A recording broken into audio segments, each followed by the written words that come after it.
hello. Oh, God, blimey, you're frightening the life out of me. oh. George Russell! Yes, darling. Do you mind? As a matter of fact, I don't. Quick. Which one did this belong to? If you were a gentleman, you'd close your eyes. Caesar still lives. You mean he's not dead? You catch on quick. With your brains and my beauty, we could go places. Now I've heard everything. Who else in this house could possibly be on a pill? Bye, Mum. Bye, Dad. Very unsettling, this. Don't faint now. Wait till after. I'd do anything for you. You know that. There's a lot of women think I'm very attractive. Only women who aren't as good looking as you are. You can laugh, mate. You watch tonight, I'll murder him. You watch the old James technique come into play. I've always said that the most difficult thing in show business is to be yourself. And Sid was always Sid. It's all right, don't scream. What do you want? Well, that's very nice of you, but I haven't got the time. Sid never changed. He had this peeled tangerine face. And I think he probably had it when he was 11. 10 minutes can make you look 10 years younger. I'll give it a couple of hours, I think. People used to say he had a face like an old glove. I think that summed up Sid James. My face? When you look like that, I think you set out to surmount what you may consider, most people consider a handicap, by developing a good, benign personality. It's hard to think that anything like this could contribute to success. It must have had some kind of help, I suppose. I don't really know. The voice and the face were well matched. Yes, there wasn't an odd pair of socks situation about those two, was there? You'd think, oh, he could be a bit of a heavy, a gangster. But when he spoke and he had that tone in his voice, that's when all the warmth came out. Come gather round, mates, while I sing this strange tale. 'Twas a bright winter day when we sighted a sail and captured a treasure of fine silver plate and 500 Spanish pieces of 8. Oh, the ocean is wide and the ocean is cold, and they say there's a black curse upon pirate gold. He never told me much about himself, except to say, if you've got any money, Vince, invest in diamonds. They'll always increase in value. And I think that's what he did. He invested in diamonds. You know what all the boys are wearing? Plain gold signet. Nice little centre diamond star cut. Pretty distinctive. Twist!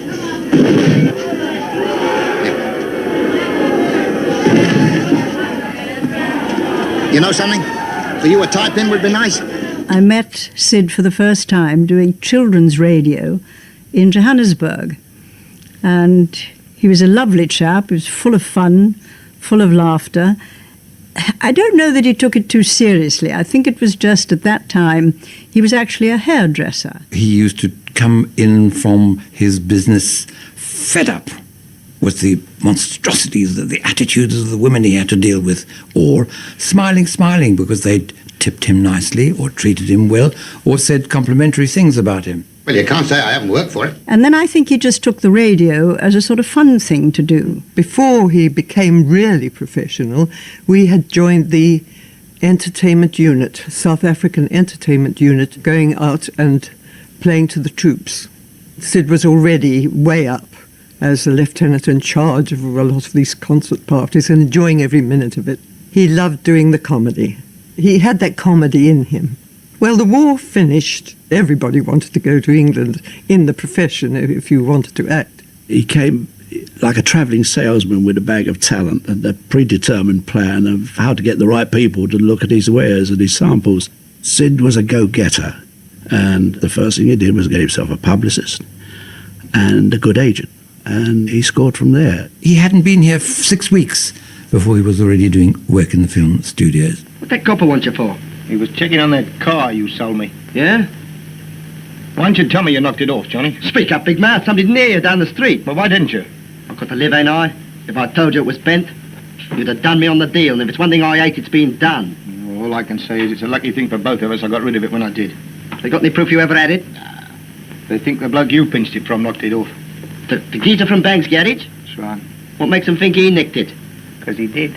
There are certain people you find you have an enormous rapport with, and acting becomes much more pleasurable and indeed organic.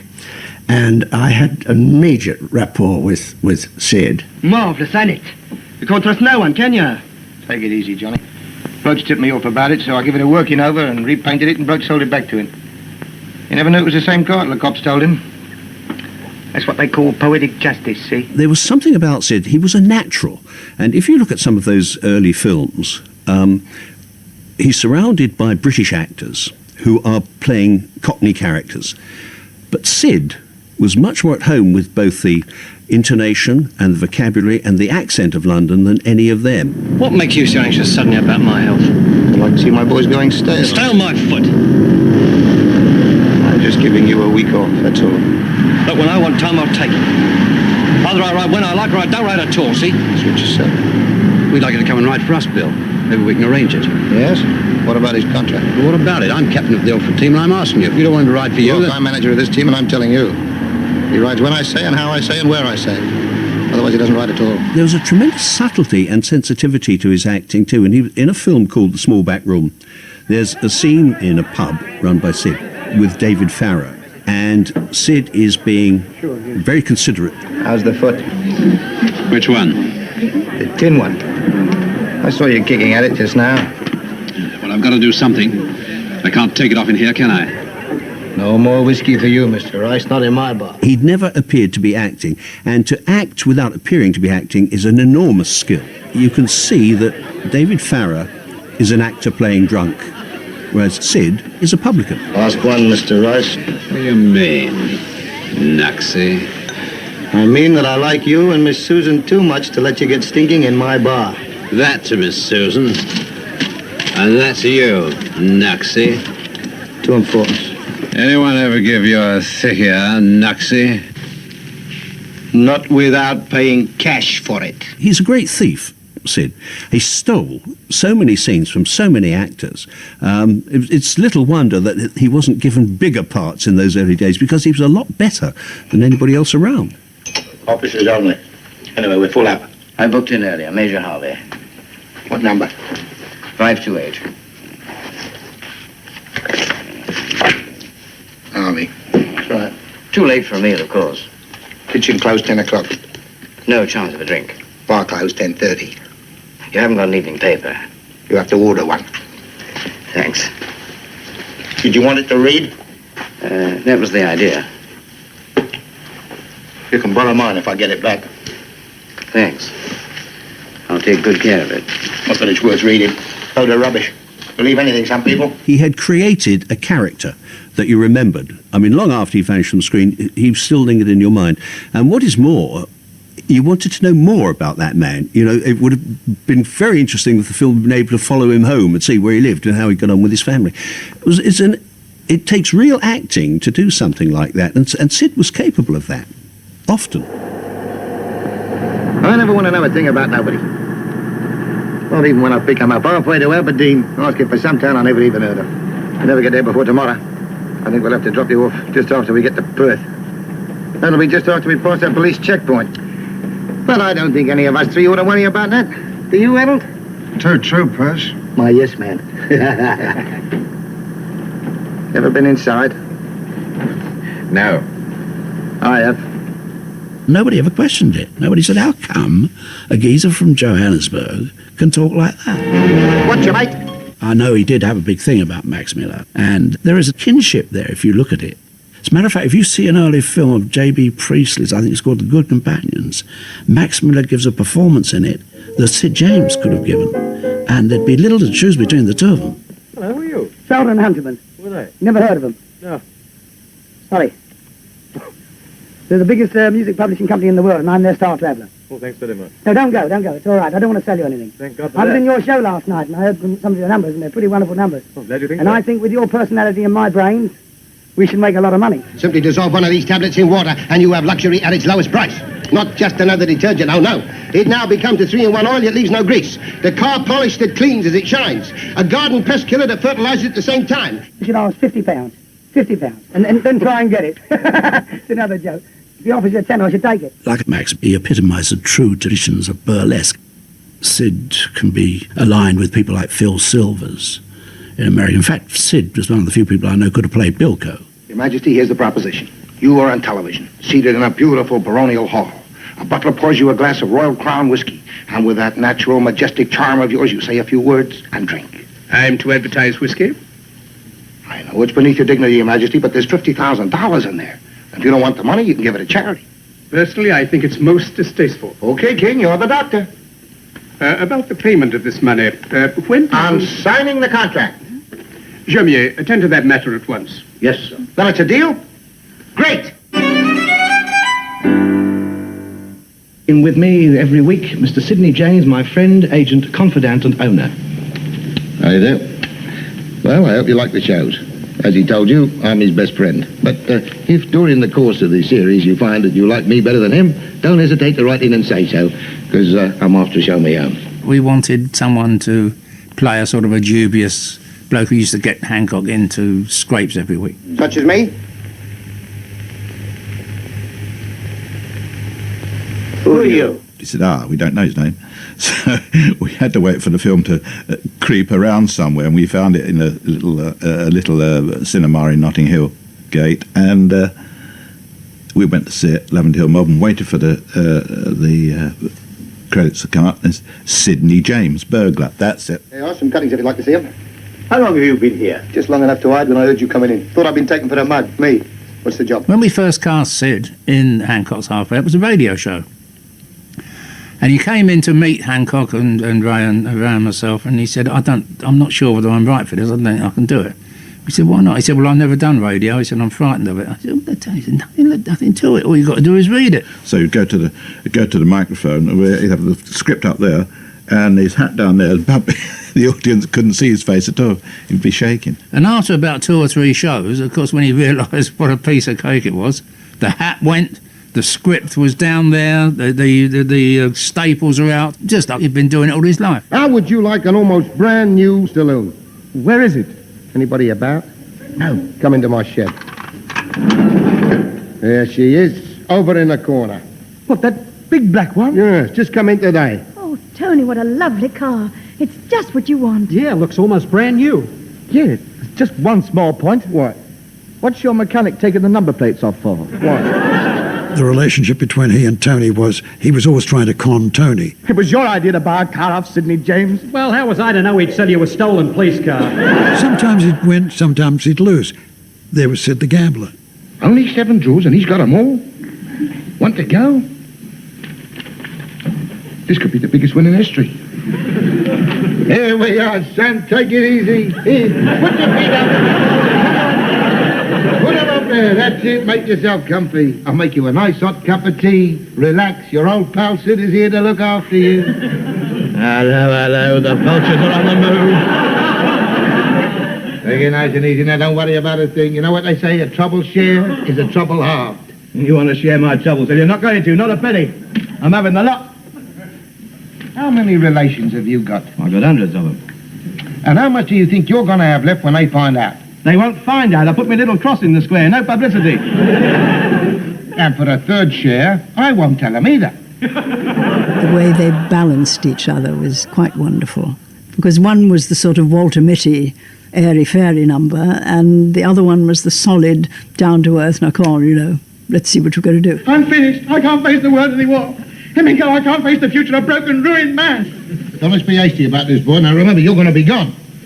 I'm going to be left here, lumbered with all the financial arrangements. Who's going to pay for the funeral? Why do you have to be so selfish? It's just like you, isn't it? Thinking about money at a time like this. How sordid. Sid was very essential to Tony to be that strong arm all the time. But I'm sure that though he always seemed very cool and calm, he must have felt nerves at times, because working with someone like Tony, who before the show was a nervous wreck, can't have made anyone feel absolute joy about the proceeding. I'm touring with Tony and overseas entertaining the troops. And of course, Tony was very upset because the first thing the troops shouted when he went on was, "Where's Sid?"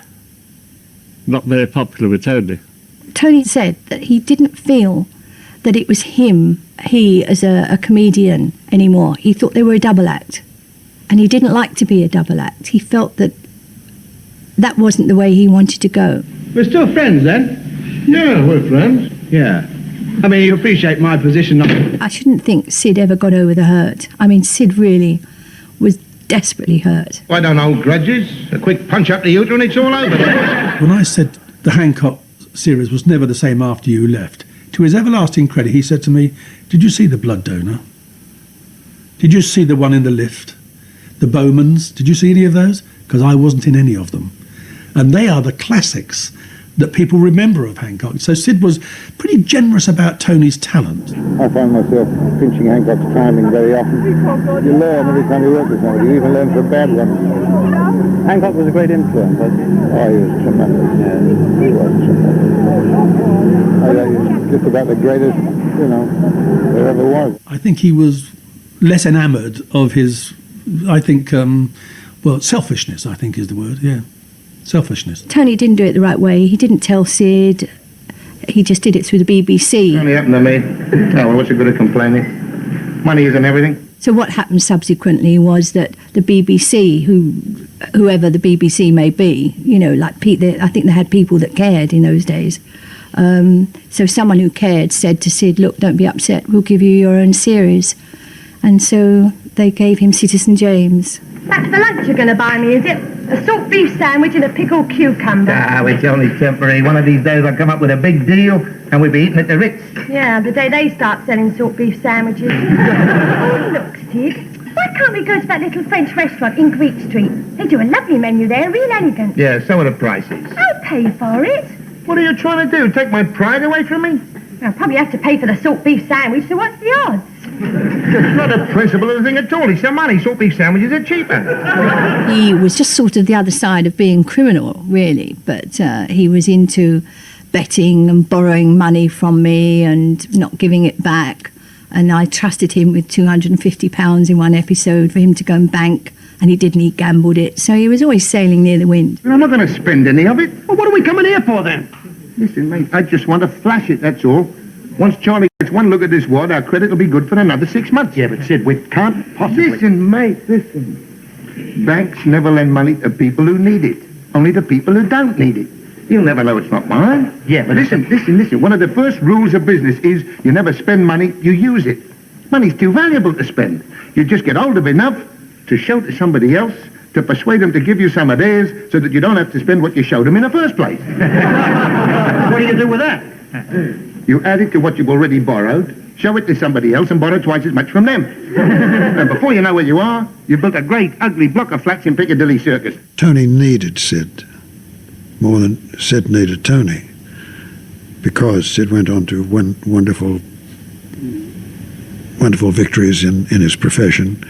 I mean, all those carry-on films and the series that he did himself, where Tony painted himself into a corner. That was it. His career went downhill as Sid's went up. Don't tell me you believe it all started with Adam having a nibble at Eve's golden delicious. I hope I am enlightened enough to know it wasn't just her apple he was after.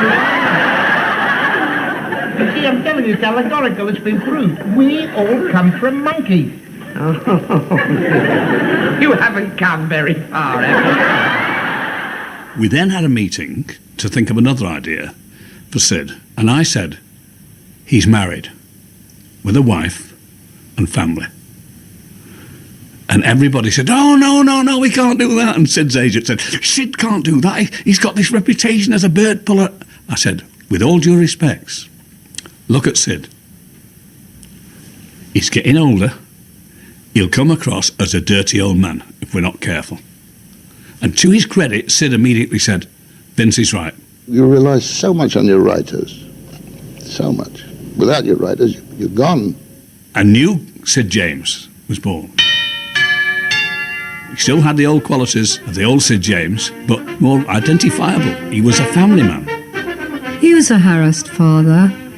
He had ideas about how his family should behave, and they never did. And he was rather astounded, I think, about the modern, trendy son that he had. I told you I was not arrested. Why were you merely brought home in a police car? Causing a disturbance outside number 10. Number 10? That's Dr. McLaren's place. What you got against him? There was a strange resemblance between them all. They behaved like a family. Got any money, Daddy? Yes, plenty. It's all in your mother's handbag. And when we used to break for lunch, they used to go in the canteen and they'd sit down and they'd act like a family having lunch with little quirks at each other. I couldn't eat another thing, Dad. I'm not surprised. You've been going at it like a gannet. Well, when you're young, you need to eat a lot of food. I burn up a lot of energy. Oh, I'll grant you that. Must take a lot out of you combing your hair. You're just jealous, Daddy, because you're going bald. Take no notice, my darling. I think you're still very attractive. So do I. I don't think that we were the funniest programme ever, but I do think people could associate with us. Certainly the letters we got were all asking us what to do with their daughter of Sally's age, and they were having the same problems as we were having with our children. Parents worry about their children, and especially girls. Well, you needn't worry about me. Thank God. I'm still a virgin. I beg your pardon? Well, that's why you worry about me, isn't it? I think I'll have a drink. Daddy, have I embarrassed you? Oh, of course you haven't, Baron. Don't be ridiculous. It was the very first week I was working with Sid.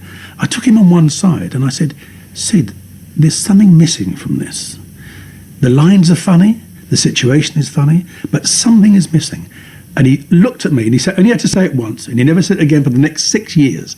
He said to me, listen, you are a boxer, or were a boxer, and I was when I was young. He said, you'll understand if I say, I never leave the fight in the gym. I never overtrain. I always keep the last bit back for the night. And once he told me that, and then at night, he took the roof down, and I never worried about it again afterwards. Want a shot?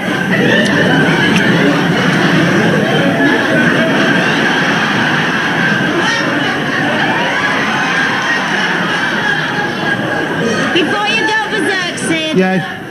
They're only squeezers. Squeezers? I could cause a riot tonight. Boy, Yes, Dad? take 'em out. Spoil sport. I don't think that was very funny. Your face was. You're getting too preoccupied with breasts. Yeah, we know where she gets that from. You've all been waiting for. What do you want? Just a hunter looking for some sport. The young widow at the tobacconist. You must have vetted her at least 50 times. Oh, good. I only keep going in there for me shag. This is my new squaw, Kitty Cater. I bought her for 2 buffalo skins. How? Never mind how. Where? Have you wet your trousers? Let me shirt. Then we better have it off, hadn't we? Took the thought right out of my mind. You're only after one thing. Why? What's the matter with the other one? I think the one critic got it dead right. He said that The Carry On is the one kind of movie where they can show a nude and still keep it naughty. And that really is what it is. Blimey. Vic, what are you doing in here? Get out of here! You haven't got any soap on that bit. Sid was the perfect exponent of them. I think he was in about 19 of the films.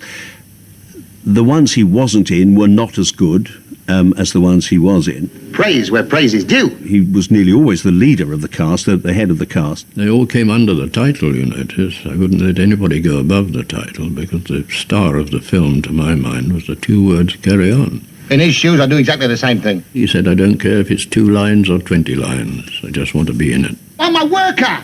He got the same fee. Not a word of this to anybody, particularly Mr. Potter. Of course not, Mr. Fiddler. There we are, Con. That's very nice. I won't forget. They made a lot of money. Apart from cinema release, you couldn't go to a seaside resort in Britain in the summer without there was a carry-on at the cinema just in case it rained. It was always a great family atmosphere, and it was generated by the fact that they used mostly the same crew. It became the same artists practically on all of them and the same crew. I always feel sorry for a newcomer because he feels strange, because it is really like something coming into somebody's family. But we've never ever had any trouble with newcomers, really, because we just belt them. Howdy, stranger. Nice day. Disgusting. He was good in all of them, but on Carry On Cowboy, he almost was the cowboy, and he loved the part. Who is this? I am the mayor. You better keep away from my horse. You ain't seen a mare in 3 weeks. He could have been a cowboy. I mean, he was built for the part. He could handle the guns. He had the craggy face. He was really great in that part, the Rumpo Kid. Bottoms up.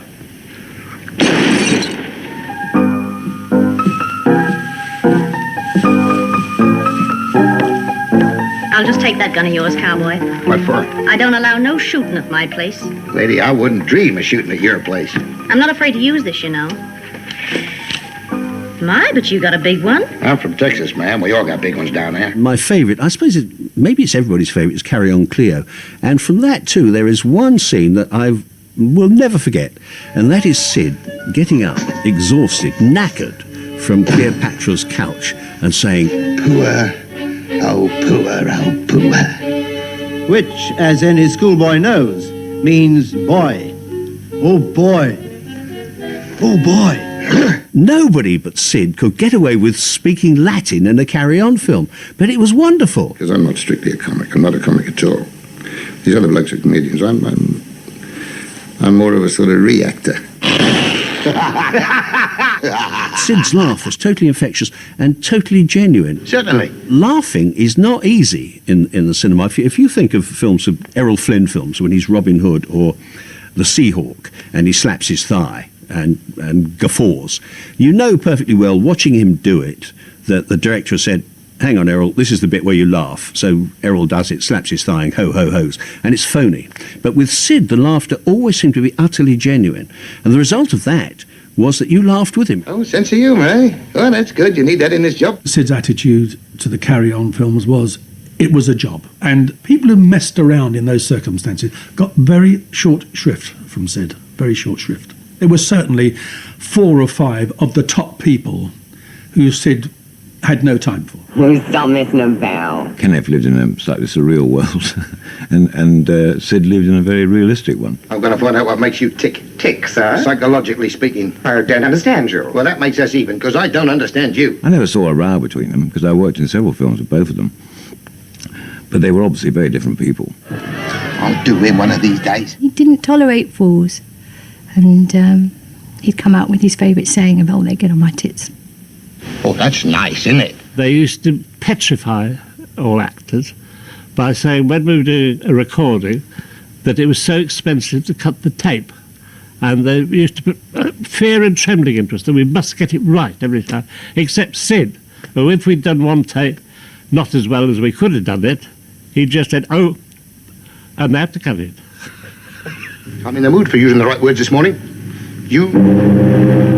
I'll give you an example of his professionalism. One day I was on the set, 5 cameramen, as you do shooting situation comedy, and a particularly tricky scene one Sunday morning. And I said to Sid, "Sit down." And I said to the others, and I said to the cameraman, "Albert, you do this. Camera 2 do that. Camera 3 do that. 4 get ready for this. Once you've had your bit, Albert, you change to do this." And this went on for about 3 or 4 minutes. And I said, "Have you all got it?" And they said, "Yeah, we think so." And I said, "Right, let's try it." And it didn't quite work. And Sid came over to me very quietly. He said, "Willie," he never called me Bill, he always called me Willie. He said, "Willie, if you've got a problem with this, just put that camera over there on me, and whatever happens, leave it rolling, and I won't let you down." Can I help it if I'm a craftsman? The first season I did with Sid was in Torquay. At the Pavilion. It was called Wedding Fever. And Sid was such a star and such a big draw that they actually sold seats that nobody could see in. They sat behind pillars and things. So every now and again, if Sid and I were doing a scene together in the living room of the family house as it was set, he would give me the nod and we used to walk downstage of the dining table, right to the front, so that the people that couldn't see us got a glimpse every now and again. He was very concerned like that, you know. I mean, I'm sure a lesser man would have just stayed where he was. He didn't just say the lines. He was thought about it. I think he scorned people who didn't know their lines or didn't bother to learn them as Sid thought they should learn them.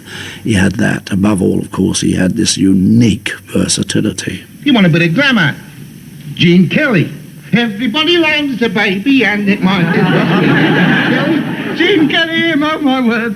One, two. So tell us, where's the birdie? We're looking for the birdie, but the birdie ain't around. 64 wing, here we go. Bull and Roman Tokayo. Do we want him? Hell no! What we want is D-I-R-L-S. Dames!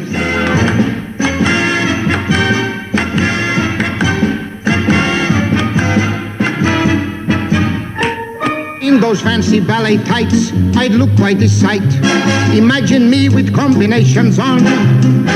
But when it's for art's sake, and when you're in Swan Lake, you must lose your inhibitions.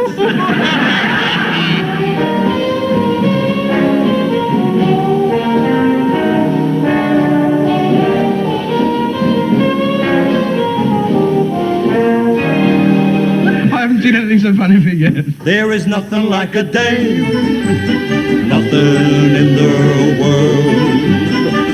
There is nothing you can name that is anything like a day. 30 years it is since I've seen that clip, and it brought back so many memories and the dialogue and all the fun we had working together. And there was one lovely line that he did. He was saying that his sponsor had got him on the show, and his sponsor turned out to be the Queen. I had no idea. You know, it was by royal proclamation he got on the Royal Variety Show. Sir Sid. He was a hard worker, wanted to get it right, and there was a lot of sort of more or less choreography in that sequence. Oklahoma, where the wind comes sweeping down the plain. Oklahoma, where the waving wheat can sure smell sweet when the wind comes right behind the rain. Oklahoma, every night my honey lamb and I sit alone and talk and watch the hawk making lazy circles in the sky. Oklahoma, Oklahoma, Yoko, oh no, yippee, yippee, yippee, yippee. And when we say, yow, how you fly over, yeah, we're only saying you're doing fine, Oklahoma, Oklahoma, O-K-L-A-H-O-M-A, Oklahoma.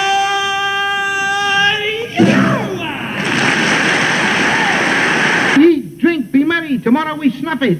If you got it, spend it. And if you ain't got it, get it. He was an optimist. Sid was one of those rare people and envied people to be envied, who live for tomorrow. Tomorrow is a great day. The sun's going to shine. And in his case, it did. He had a great sort of lust for life, you know. He liked women and he liked his booze. I can always find it. I used to bump into him on film sets and at cocktail parties and things. And he was the kind of person that if you saw him there, you'd think, hey, let's go and talk to Sid. You know, he'll cheer us up. And he always did. Both Sid and Val were wonderful to me. And, you know, Val's birthday was, I think it's the 30th of December. And every year, Sid threw a wonderful party at his house, invited all his friends, show business friends.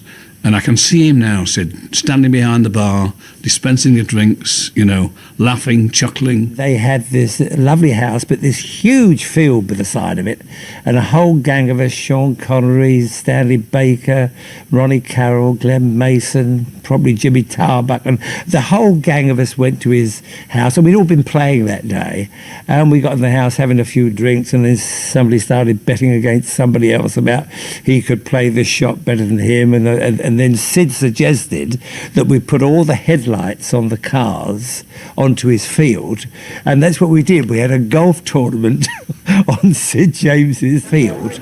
It's well known Sid was a gambler. In fact, it was pretty serious at one time, and I think that Val said to him, look, Sid, you gamble with cash or you don't gamble at all. You know, and he had, so you gamble so you couldn't get into really serious debt again. I work it out scientifically. I study form. Why don't you win sometimes? Can I help it if they don't run scientifically? Sid always used to be on the telephone placing a bet. We all knew that when he disappeared, he wasn't going to the loo. He was going to put a bet on. Bye-bye, Sidney. See you later. And don't gamble. Oh, me? What do you think I am, a mug? I remember on Carry On Cruising, in between takes, watching Sid sitting in his chair looking up at the ceiling. And I couldn't understand, so I followed up where he was looking, and he was looking up to the gantry, and he was actually doing a sort of tic-tac with the Sparks guy in the gantry to bet something on the 2:30 at Redcar. One time he owed a lot of money to the Inland Revenue by virtue of his gambling. I am not going under without a fight.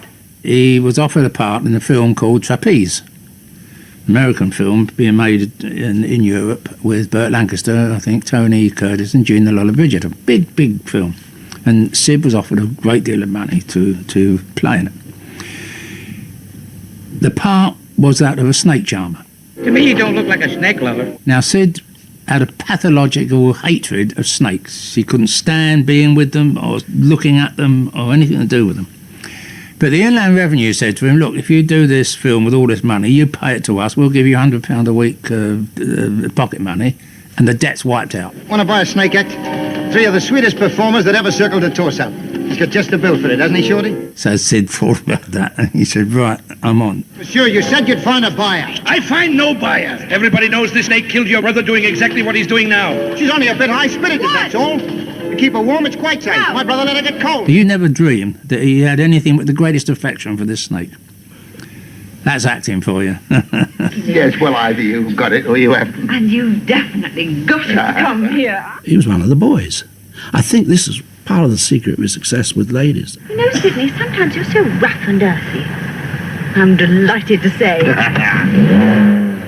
If he met a girl and she caught his eye, he was like a big, shaggy dog. His tail started wagging. And the face showed it, it was alive. How about a bit of fun tonight? Not half, brother. Bless you, my children. I don't know if he appealed to the girls, because I wasn't attracted to him particularly. He wasn't my type. I've never heard anything so ridiculous in my life. But a lot of girls fell for him. Really? Really? They must know a secret I don't know. You drug him, don't you? I do not. I charm them. Give them the old chat. I'm not kidding, this is a nerve test. A test for steady nerves, steady hands. You know, you'll never drive a truck if you can't hold these like this. Oh, you're not going to burn me. No, steady. Now, this is where it becomes very important. You've got to hold still now. Are you ready? Yeah. Happy birthday. He was truly a ladies' man, there's no doubt about it. Bloody good company. Simple as that. He was a great mate. I think we probably flirted. Yeah? Cute, isn't it? Isn't it? It's the smartest I could find. That's a racing, certainly. It never went any further than that. I mean, I could cuddle him. Not many men I want to cuddle, but I could cuddle Sid. He was very good with the ladies, as we all know, but as I was pregnant, it didn't really come into the question at that time. I remember I had to do what I call a vampy scene, with not very much on. I was shy, and I sat there on the side of the set with a rug over my legs. And he said, "You've got the best legs in the business. Take that rug off your, stop wrapping yourself up in cellophane," and took the rug away from my leg. And as he stood up, he tapped my knee. He said, "You needn't worry about me. I'm very discreet." But, I took that as just as a joke, which I'm sure it was. Right now, I'd like to get out of my bath. Oh, give you a hand? No, but you can pass me a towel if you like. Yep. Here you are. All right, I won't look. No? He was naughty, wasn't he? He was naughty, the twinkle in the eye. Yeah, well, it was nice seeing you. And you too, you were very sweet to me. He was just such a lovely person, and it just came across in whatever role he was playing. There was a play at the National Theatre based on Sid and an alleged liaison with Barbara Windsor. I knew them both. I never saw anything untoward in their relationship. Oh, I'm sure there's some quite innocent explanation. I have heard stories about Sid. As far as I'm concerned, to me, he was a happily married man. Where have I gone wrong? I've tried to be a good husband and father. I thought it was disgusting that somebody could write a play like that and the tabloids could pick all this up and write about Sid when he's widow was still alive, and his children were still alive, and his grandchildren were still alive. How can people do this to a man, destroy his reputation, whether the facts were true or not? I mean, there's such a thing as common decency, and you don't do that. What have I done to deserve this? He talked about Val a great deal. And I remember they were giving a lovely big party. And then the night before, Sid rang up, absolutely distraught. Val had miscarried. There were twins. And he was in a terrible state. And again, my husband and I talked to him on the phone for about 25 minutes. He was really desperately upset, as anybody would be. So that's the private man, Sid, that I knew. He was told by the doctor that he must stop smoking cigarettes, he must stop drinking brandy, and he must stop betting on the horses because it was very dangerous. Perhaps you're right. So Sid did. He stopped smoking cigarettes and smoked cigars, and he stopped drinking brandy and drank whiskey, and he started betting on the dogs instead of the horses. He was driving himself too hard. Heart couldn't stand it. He died in 1976 on stage after failing to respond to a cue. He just died like that. And he promised himself and his wife, Valerie, that he would retire when he was 65. And he died when he was 63. That is terrible, terrible. I remember very, very clearly the last time I saw him was during the tour in which he died. And he said, "Oh, how great to see you." Because things were going absolutely marvellous for me, you know. Are You Being Served had hit the roof and everything was very, very nice. And he said, come in, quick, shut the door. Now, let's have a drink. And then he looked straight at me and said, "Isn't it great?" Meaning, isn't it great? You've made it, or you have been recognised and people know who you are. Good boy. He was so excited for me that it had all worked. And I can hear him now saying, "Isn't it great?" I think meaning, isn't it nice, you know, when they say, "Hello, could I have your autograph, please?"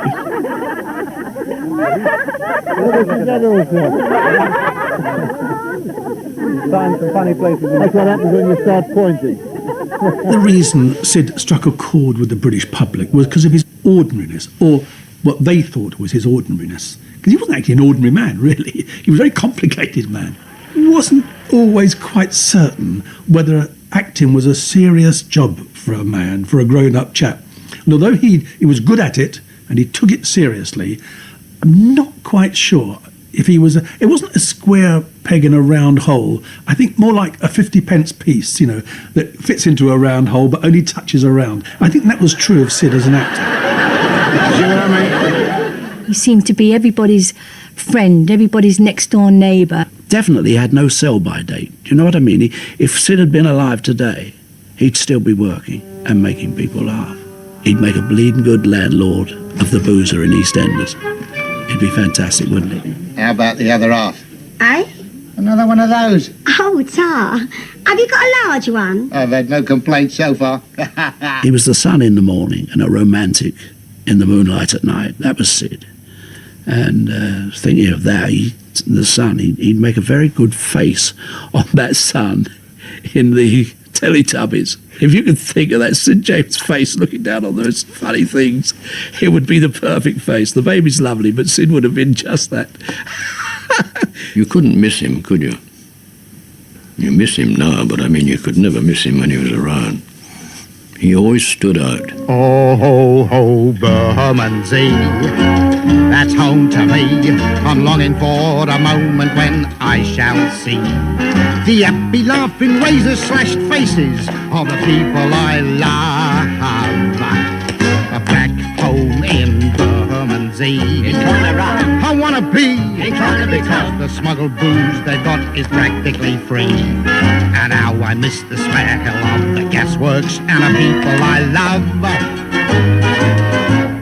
I've so many childhood memories of that quaint old-fashioned town. There was a quaint old-fashioned schoolhouse till the school kids burned it down. That thing I can categorically say, there is no Sid James anywhere, nor will there ever be.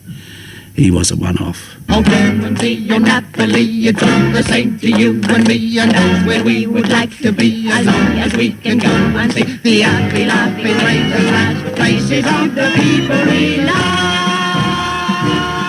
That's Sid James. He was a natural at being natural. There isn't anything else I can say except thank you very much.